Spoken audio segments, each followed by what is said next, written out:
그런데 가 빵점입니다. 좀 분발해야 할 것 같아요. 그런데 많은 브랜드가 이 수치를 공개 잘 안 합니다. 이건 좀 바뀌어야 해요. 당당하게 비율 공개하면 좋겠습니다. 누가 과연 1등 할까요? 짠! 안녕하세요 여러분, 바네입니다. 오늘은 시니어 건사료 비교전입니다. 정말 많은 보호자님이 시니어 건사료 비교전 요청을 해주셨어요. 그 기대에 맞게 최선을 다해 준비했습니다. 총 11개의 브랜드 제품을 비교할 예정인데요. 동물의 생체 사이클만 보면 시니어의 연령대가 시작되는 7세부터는 사람 나이로 거의 60세입니다. 즉 노화가 시작된 것인데요. 이것을 고려한 페퍼드 위주로 먹으면 좋죠. 다만 시중에는 시니어 전용 레시피가 극히 찾아보기 어렵습니다. 보통 시니어 연령대가 되면 아이가 어딘가 아파서 처방식을 급여하기 시작하거든요. 그렇기에 일부 기업에서만 취급할 정도로 시니어 전용 펫푸드가 많이 없습니다. 그러다 보니 오늘 영상은 어덜트, 시니어 모두 급여 가능하면서 시니어에게 최적인 펫푸드를 골라서 비교할 예정입니다. 총 11개의 브랜드와 세부 펫푸드부터 보고 갈게요. 자, 시니어 사료 비교전은 건사료 11개의 브랜드를 비교해 봅니다. 선정 기준은 국내 온 오프라인 판매량과 저희 바네 내부 데이터, 보호자님 선호도 등을 종합 반영해 선정했습니다. 11개의 브랜드 및 펫푸드 리스트 보겠습니다. 첫 번째, 캐나다에서 온 신선한 브랜드 나우. 프레쉬라는 이름에 맞게 생육만 사용하는 특징이 있습니다. 두 번째, 100% 휴먼 그레이드 정직한 식단 어니스틱 키친. 100% 휴먼 그레이드 원재료를 사용하며 휴먼 그레이드 공장에서 생산하는 정가정 휴먼 그레이드 브랜드입니다. 세 번째, 세계에서 가장 유명한 펫푸드 라이케닌. 프랑스에 본사를 둔 다국적 펫푸드 기업으로 처방식, 습식 등 여러 풀스택 라인을 제공하는 브랜드입니다. 네 번째, 이탈리아의 프리미엄 펫푸드 몬지. 이탈리아산 몬지의 내추럴 라인은 가장 기본 라인입니다. 원재료 대비 합리적인 가격으로 가성비 좋은 펫푸드 브랜드죠. 다섯 번째, 가성비 최고 오리젠 형제 브랜드 아카나입니다. 캐나다의 챔피언 펫푸드가 만든 브랜드죠. 최소한 60%의 높은 육류 비율을 펫푸드에 넣고 있고 오리젠과 형제 브랜드입니다. 나름 가성비 포지션을 담당하고 있어요. 여섯 번째, 가장 현대적이고 과학적인 브랜드 알레바. 이 알레바는 네이처 자매지인 사이언스픽 리포트에 레시피 관련 논문을 등재하는 등 레시피 연구에 정말 진심인 과학적인 브랜드입니다. 일곱 번째, 늑대는 강아지의 조상 고육류 고단백 브랜드 오리젠. 캐나다 챔피언 펫푸드가 만든 프리미엄 브랜드로 2000년대 중반 처음으로 육류 함량 80% 레시피를 선보이며 펫푸드 시장의 패러다임을 바꿨습니다. 고함량 육류 레시피의 트렌드를 이끈 대표적인 브랜드죠. 여덟 번째, 열린 농장 오픈팜. 캐나다에서 온 천연 브랜드입니다. 동결건조, 습식, 건사료 등 모든 라인이 있으며 모든 원재료의 원산지를 추적할 수 있는 동시에 고기류는 모두 GAP 인정을 받아서 동물복지 육류와 어류만 사용하는 휴먼 그레이드 브랜드죠. 아홉 번째, 다이아몬드 오븐베이크 카르나포. 캐나다에서 온 프리미엄 브랜드 카르나포로 인공 미네랄과 비타민을 사용하지 않는 천연 레시피로 유명하며 전재료 휴먼 그레이드입니다. 열 번째, 사료계의 클래식 이탈리아 프리미엄 브랜드 파미나. 파미나는 이탈리아의 브랜드로 자체 FBR 연구소에서 다양한 레시피를 개발해왔습니다. 특히 강아지 사료에도 타우린을 필수로 포함해 심장병 사태가 터졌을 때 이것을 예측하고 예방한 것으로 유명하죠. 마지막 11번째, 처방식으로 유명한 힐스. 미국 수의사들이 추천하는 미국 넘버원 처방식 브랜드 힐스입니다. 보통 처방식이 유명한데 이렇게 사이언스 다이어트와 같은 일반식 라인업도 있어요. 자, 11개의 건사료 확인했는데요. 그럼 비교를 어떻게 할까요? 무려 13개의 기준을 저희 바네가 자체적으로 선정했습니다. 기준 10개에서 시니어 레시피에 맞게 기준을 3개 더 늘렸어요. 이 기준은 최소 8년간의 펫푸드 축적 DB와 보호자님 리뷰 데이터를 활용해 기준을 선정했어요. 즉 최소한 시니어 펫푸드를 볼 때 이 13개 정도는 체크해보는 것이 좋다는 뜻이죠. 각 13개의 기준에 맞춰서 합격하면 0.5에서 1점, 합격 못하면 0점, 가산점 0.5점 등 브랜드별 최종 점수와 한 줄 비교평도 마지막에 보여드릴 예정입니다. 첫 번째 기준부터 보겠습니다. 첫 번째, 최소 50% 동물성 원재료 함량과 고기 구성입니다. 시니어 연령대가 되는 순간 양질의 단백질이 더 필요합니다. 소화 능력이 떨어지기에 순도가 높은 단백질 식단 위주로 급여해야 하는데요. 그래서 최소 50% 이상 동물성 원재료를 기준으로 삼았습니다. 또한 그 고기의 구성도 중요합니다. 보통 고기 구성의 등급을 보면 생육, 탈수건조육, 육분 순입니다. 이 순으로 영양소 흡수율이 높은 편이고 단가도 비싸집니다. 그렇게 고기 구성원 중에 생육, 탈수건조육 위주로 있는 것이 좋고 육분이 들어간 것은 상대적으로 추천하지 않습니다. 전체 동물성 원재료 함량이 50% 이상이면 0.5점, 육분이 들어가지 않은 레시피면 0.5점, 다 합쳐서 1점 합격으로 주겠습니다. 고기 함량부터 볼까요? 정보를 공개하지 않은 라이케닌, 힐스 제외 모두 50% 이상 이상입니다. 이중 오리젠은 85%, 알레바는 80%입니다. 정말 높네요. 자, 고기 구성을 볼까요? 나우, 디 어니스 키친, 카르나폰은 생육만 사용하고 있습니다. 그리고 몬지, 알레바, 오리젠, 파미나는 생육과 탈수 건조육을 적절하게 잘 섞어서 사용하고 있습니다. 해당 브랜드 모두 합격입니다. 이중 어니스 키친과 카르나폰은 모든 원재료가 휴먼 그레이드인데요. 0.5점 가점 주겠습니다. 그 외 브랜드 4개는 육분을 사용하고 있어서 불합격입니다. 자, 두 번째, 총 단백질 함량 기준인데요. 반려동물에게 필수로 유효하는 영양소를 정리한 AFCO와 PDF 기준이 있습니다. 각각 어덜트 앤 시니어 기준은 DM으로 AFCO는 18%, PDF는 21, 18%입니다. 최소 저 정도는 꼭 넘겨야 한다는 뜻이죠. 하지만 이 기준은 2006년 발간된 연구 자료를 바탕으로 만들어져서 지금하고 상황이 많이 달라지기도 했고, 건강한 시니어, 소형견 기준으로는 실제 생활하는 데 있어서 더 많은 단백질과 지방을 요구합니다. 다만 어덜트 대비 활동량이 떨어지는 것 고려해 최소 단백질 28% 이상이면 1점을 주기로 하겠습니다. 그리고 여러분, 일부 연구에서는 이 신장 부담을 이유로 저단백 식단을 권장합니다. 하지만 최근엔 반대로 건강한 시니어라면 단백질을 오히려 더 충분히 섭취해야 한다는 주장이 힘을 얻고 있습니다. 왜 그럴까요? 나이가 들수록 체내 단백질 대사가 떨어지고 질소량이 감소해 근육이 쉽게 빠지기 때문입니다. 단백질이 부족하면 근손실이 빨라지고 이는 결국 노화 자체를 앞당길 수 있는 거죠. 그래서 저는 특별히 신장질환이 없는 건강한 시니어라면 저단백보다 오히려 고품질 단백질이 풍부한 식단이 필요하다는 쪽을 좀 더 신뢰하고 있습니다. 즉, 단백질을 줄이는 게 아니라 양질의 단백질을 얼마나 제대로 공급할 수 있느냐가 핵심이라고 생각합니다. 자, 전체 비교해서 보면 라이켄이 힐스 제외 DN 기준으로 28% 넘었습니다. 그런데 이 중에서도 오리젠은 무려 43% 이상, 알레바는 40% 이상입니다. 육류 비율이 높은 두 브랜드라 그런지 단백질 함량도 높네요. 가점 0.5점 주겠습니다. 자, 세 번째, 동물성 단백질 비율인데요. 양질의 동물성 단백질은 시니어에게 있어서 정말 중요합니다. 특히 시니어 강아지들은 활동량은 줄어 칼로리는 덜 필요하지만 근육을 유지하기 위한 단백질은 더 많이 필요합니다. 이 단백질은 동물성 단백질과 식물성 단백질로 구분되는데요. 강아지에게는 어떤 것이 좋을까요? 당연히 동물성 단백질이죠. 콩가루 같은 다른 식물성 단백질류는 아무래도 필수 아미노산 및 기타 영양소 흡수율 자체가 상대적으로 떨어집니다. 그렇게 전체 단백질 구성원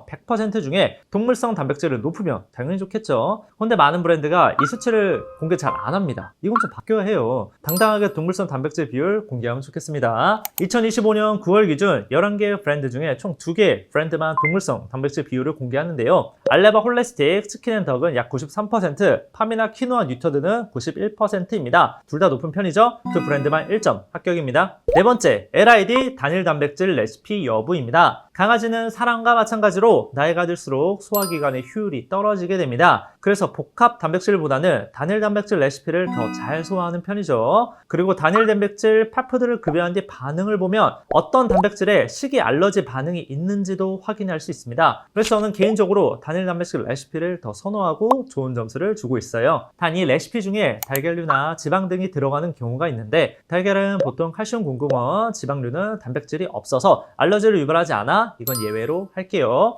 LID 레시피를 보면 디 어니스 키친 칠면조만 LID고 다른 브랜드 모두 여러가지 고기나 식물성 단백질이 섞여있는 복합 단백질 레시피입니다. 디 어니스 키친 클러스터 칠면조만 1점 합격입니다. 다섯 번째, 반의 주의 성분 체크입니다. 저희 반에는 국내와 해외의 여러 권위기관의 자료를 꼼꼼히 검토해서 총 209개 주의 성분을 분류했습니다. 오늘 알아보는 11개 펫푸드 중에 반의 주의 성분이 없다면 1점 합격입니다. 단 여러분, 주의 성분이 있다고 해서 무조건 뭐 안 좋다, 나쁘다 이런 건 아닙니다. 왜 쓰였는지 타당한 이유가 분명 있어요. 그 점 감안하고 봐주세요. 총 5개의 브랜드 나우, 디 어니스 키친, 라이켄이, 몬지, 힐스에서 반의 주의 성분이 있습니다. 각 브랜드에 쓰인 주의 성분의 용도는 이미지 설명 참고해주세요. 그리고 주의 성분이긴 하지만 대부분 안전한 용량만 펫푸드에 사용합니다. 그 외에 6개 브랜드는 주의 성분이 없어서 1점 합격입니다. 여섯 번째, 원재료의 원산지 공개 여부입니다. 이건 사실 시니어 사료뿐만 아니라 모든 사료에 공통으로 해당하는 것인데요. 원재료의 원산지를 투명하게 공개하며 신뢰가 가고 더 믿을 수 있겠죠. 가령 이 펫푸드 속에 들어간 칠면조는 어느 나라에서 왔나요? 뭐 물어보면 캐나다입니다, 미국입니다 이렇게 답하면 당연히 좋죠. 즉 원산지 공개하면 1점 합격입니다. 주겠습니다. 총 7개의 브랜드 나우, 디 어니스트 키친, 몬지, 알레바, 오프팜, 카르나포, 파미나는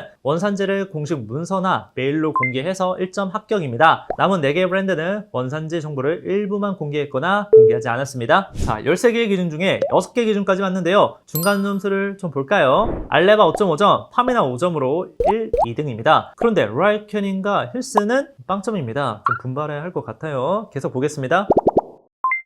7번째, AFCO, PDF 기준 충족 여부입니다. 전 세계 파푸드 요양수 기준은 크게 2가지로 분류됩니다. 북미의 AFCO, 유럽연합의 PDF입니다. 저 2개의 요양수 기준을 참고해 전 세계 펫푸드의 99%가 생산됩니다. 앞에서 살짝 봤던 것처럼 AFCO와 PDF에서 각 어덜트, 시니어 사료에 맞는 요양수 기준이 있는데요. 해당 기준을 모두 통과했으면 합격입니다. 총 11개의 브랜드 모두 다 어덜트, 시니어, 영양소 가이드를 충족해서 모두 1점 합격 주겠습니다. 8번째, 타우린 첨가 여부입니다. 이 타우린은 심장 건강 및 혈관 기능 개선에 도움되는 정말 중요한 아미노산입니다. 보통 강아지의 신체에서 스스로 타우린을 합성할 수 있다고 하는데요. 그래서 몸에서 스스로 합성할 수 없는 고양이에게는 필수 아미노산이지만 강아지는 비필수 아미노산으로 분류됩니다. 하지만 시니어 연령대가 되면 체내 타우린 합성을 잘 못하게 되어 혈중 타우린 농도가 떨어지게 되는데요. 이렇게 되면 각종 심혈관 질환 및 심장 쪽 문제가 생길 수 있습니다. 그래서 시니어 레시피에 타우린을 첨가하면 큰 도움이 됩니다. 다만 AFCO나 PDF에서는 필수 영양소로 구분하고 있지 않아서요. 합격해도 플러스 0.5점만 주겠습니다. 총 8개의 브랜드 나우, 디 어니스트 키친, 라이캐닌, 알레바, 오픈팜, 카르나포, 파미나, 힐스에서는 타우린을 첨가하고 있어서 0.5점 주겠습니다. 그 외 3개의 브랜드 몬지, 아카나, 오리젠에서는 타우린을 첨가하고 있지 않습니다. 9번째, 자체 공장 및 자체 레시피 보유 여부입니다. 푸드를 떠나서 식품을 생산할 때 자체 공장을 보유하고 있는 건 정말 중요합니다. 생산할 때 균등한 품질 관리가 가능하고 사후 문제가 생겼을 때 원인을 추적하기도 쉽기 때문이죠. OEM 공장이 무조건 나쁘다 이런 건 아니지만 자체 공장에서 자체 레시피로 생산하는 것이 더 안전하고 푸드 품질이 균일하게 유지되는 장점이 있죠. 그리고 보통 자체 공장이 있으면 자체 연구소에서 레시피를 만들어 계속 발전시키기도 유리합니다. 그렇게 자체 공장과 자체 레시피를 보유하고 있으면 합격으로 보겠습니다. 총 11개의 브랜드 중 오픈팜, 카르나포 제외 모두 자체 공장과 자체 연구 시설이 있습니다. 오픈팜은 미국의 OEM 공장, 카르나포는 캐나다의 OEM 공장에서 만들고 있어요. 단 오픈팜과 카르나포는 각 회사의 레시피 연구기관이 있고 자체 레시피가 있기에 0.5점만 합격 주겠습니다. 10번째, 펫푸드 브랜드 리콜 여부입니다. 펫푸드 리콜이란 해당 펫푸드에서 문제가 생겼을 때 미국의 FDA, 한국의 식의약처 같은 정부 조직이 공식으로 제품을 회수해서 폐기 처리하라고 명령하는 것을 뜻합니다. 당연히 펫푸드 리콜 사례가 잦으면 절대로 좋은 것이 아니겠죠. 최근 10년 이내 리콜 사례가 없으면 합격입니다. 총 11개의 브랜드 중 힐스 제외 모두 리콜이 없어서 1점 합격입니다. 힐스는 2019년 자사 사이언스 다이어트 습식 라인에서 비타민 D가 과다 첨가되어 대규모 리콜한 이력이 있습니다. 11번째, 펫푸드 알갱이 사이즈입니다. 알갱이 사이즈가 중요한 이유 우리 시니어 보호자님은 많이 아실 텐데요. 국내 대부분의 강아지가 중소형견입니다. 그중 9kg 미만의 소형견이 훨씬 많아요. 즉 아이가 작죠. 그리고 시니어 연령대가 되면 체가 많이 빠지거나 갈려서 딱딱하고 큰 알갱이 잘 못 먹습니다. 이런 상황에서 크고 딱딱한 알갱이를 주면 씹기 힘들어해서 그냥 꿀꺽꿀꺽 삼켜버려 체하거나 토하는 문제가 생깁니다. 그렇게 저희 바네가 자체적으로 만든 알갱이 맵이 있는데요. 총 4개의 크기로 구분됩니다. 이 중 시니어가 잘 씹어서 먹을 수 있는 X 스몰과 S 사이즈의 알갱이 크기면 1점, 올 사이즈면 0.5점 주겠습니다. 자, 여기 11종의 알갱이를 전부 갖고 와서 비교했는데요. 나우, 힐스, 몬지는 X 스몰, 알레바, 파미나는 스몰 사이즈로 1점, 디 어니스트 키친, 라이캐닌, 아카나, 오리젠, 오픈팜, 카르나포는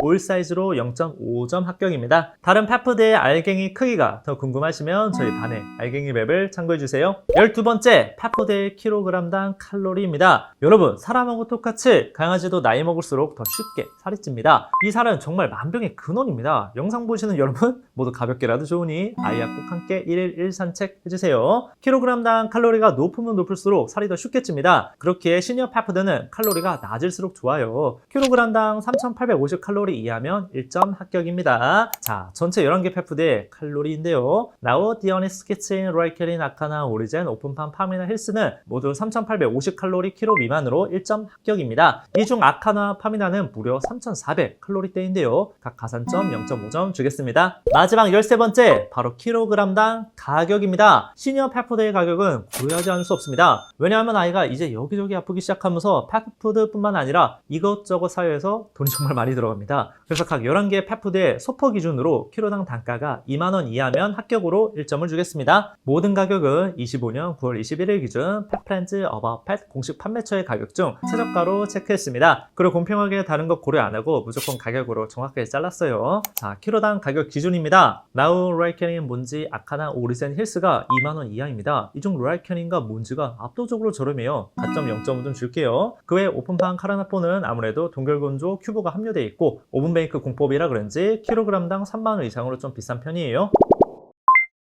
총 11개의 펫푸드 브랜드를 13개 기준으로 하나하나 비교해봤습니다. 최종 점수를 공개합니다.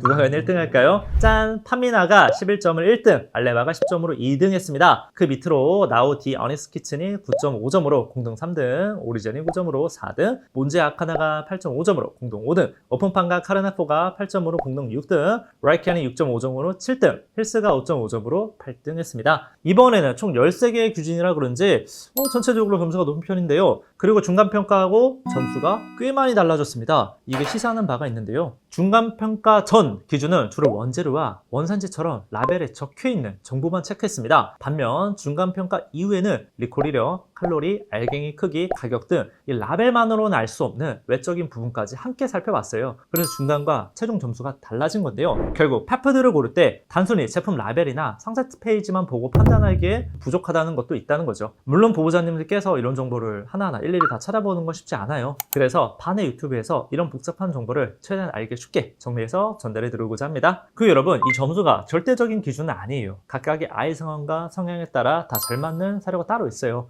최종 스코어에 더해 제가 주관을 좀 넣어서 브랜드별 특징과 추천 대상을 정리해 드리겠습니다. 스코어 대비 가장 가성비 펫푸드는 오리젠과 몬지로 보입니다. 체중 관리가 정말 필수인 아이는 처방식이 최우선이긴 한데 이 리스트에서는 아카나가 가성비와 낮은 칼로리 동시에 챙겼고요. 우리 아이가 작고 좀 부드러운 알갱이 위주를 좋아하면 나우와 힐스가 적당해 보입니다. 정말 가격 하나만 본다면 로이캐닌이 가장 적당하고요. 전체로 휴먼 그레이드나 천연 레시피를 원한다면 디 어니스 키친, 클러스터, 카르나포, 오픈팜이 좋아 보입니다. 고순도의 동물성 단백질 펫푸드를 찾으신다면 알레바가 가장 높았죠? 알레바 홀리스틱, 치킨앤덕이 딱 맞을 것 같아요. 마지막으로 이번 1등 차지한 빠질 거 없는 육각형의 무난한 브랜드는 팜이나 퀴노아 뉴터디입니다. 이 슈퍼푸드 퀴노아가 있고 또 칼로리도 정말 낮은 편이라 식후 혈당 관리 및 공복 조절에도 탁월해 보여요. 그리고 팜이나 자체가 오래돼서 리콜 사례도 없으니 레시피도 안정적이죠. 자, 여러분, 오늘 함께 알아본 정보를 이렇게 표로 준비했습니다. 잠시 멈추시고 내용 캡처해서 펫푸드 구매하실 때 자유롭게 사용해보세요. 사실 오늘도 하고 싶은 말이 많았지만 시간 관계상 좀 생략한 부분이 있습니다. 다음 영상에서는 오늘 말하지 못한 상황별 시니어 펫푸드 고르는 팁을 주제로 할까 합니다. 다음 영상 전 시니어 펫푸드 관련하여 궁금한 점이 있다면 댓글로 자유롭게 달아주세요. 오늘 함께 알아본 펫푸드의 원재료, 영양소, 브랜드 등의 정보는 모두 공식 한글 영문 사이트를 참고했습니다. 이상 반려동물에 관한 모든 정보 반이었습니다. 감사합니다.